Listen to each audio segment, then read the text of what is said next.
hate to say I love the kid, but I'm mad right now. I'm just shocked, mad. You help somebody out and then they pull that stuff. Bryant Titus says one of the suspects in the alleged domestic terrorist plot was his employee. The owner of this vacuum shop says Adam Fox lived here for the last couple of weeks. He says he lived behind this door and down into the basement. Down here with him, his dogs, one with an emotional support collar and a "Don't Tread on Me" tag attached to it. He was in a militia and he got kicked out, so he started his own. One of many things the two discussed, Titus says. He only became concerned when he noticed packages arriving for Fox. What was he getting from Amazon? Like MREs, food, stuff like that. So survival stuff that it seemed like? He was buying more like attachments for like an AR-15 and he was buying like food. And I'm not stupid, I was in the Marine Corps. So I told him he had to go. But before he left, Fox and 12 others were arrested in FBI raids.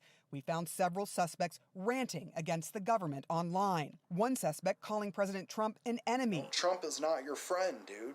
While another had praise for the president, tweeting, "Keep up the good work, Chief. We, the people, love your work." The FBI says the alleged plot centered around a plan to kidnap Michigan Governor Gretchen Whitmer, whose coronavirus restrictions have been railed against by armed groups at the Capitol. According to the complaint, they did surveillance on her vacation home. Two of the suspects discussed detonating explosive devices to divert police from the area. One suspect said in an encrypted chat, "The fear will be manifested through bullets." Fox allegedly responds, "Copy that, boys, loud and clear." These are the types of things you hear from groups like ISIS.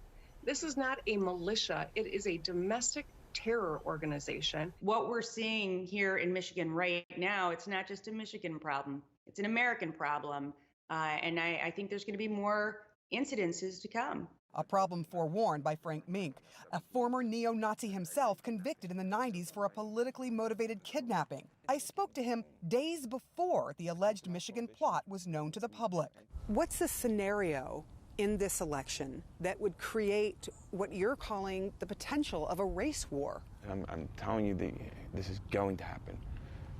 States like Michigan, states like Wisconsin, the northern states that have some wilderness area, there have been militias from other states training up there.